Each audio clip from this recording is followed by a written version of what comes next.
السلام علیکم، welcome to my channel Urdu by Adeel. میں ہوں آپ کا دوست عدیل۔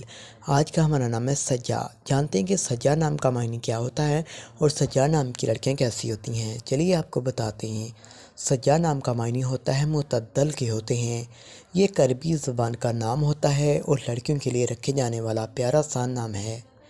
سجا نام کی لڑکیوں کا لکی نمبر 4 ہے اور اس نام کی لڑکیوں کا مذاہب مسلم ہے۔ سجا نام کی لڑکیوں کے حامی نمبرز 5 اور 9 ہیں۔ سجا نام کی لڑکیوں کے لیے بہترین وقت 9 بجے سے لے کر 11 بجے تک ہیں۔ سجا نام کی لڑکیوں کے موافق دن اتوار اور منگل ہیں۔ اب ہم جانتے ہیں کہ اصول زندگی کے متعلق سجا نام کی لڑکیاں کیسی ہوتی ہیں۔ آپ حالات کا مقابلہ کرنا چاہتی ہیں، چاہے جتنے بھی لوگ آپ کے مخالف ہوں، آپ اپنی بات پر قائم رہنا چاہتی ہیں۔ سجا نام کی موافق دھاتوں میں تانبا شامل ہے۔ سجا نام کی لڑکیوں کے موافق رنگ لال رنگ، سنگنما ہلکا سبز رنگ شامل ہیں۔ اس نام کے موافق پتھر میں پخراج پتھر شامل ہے۔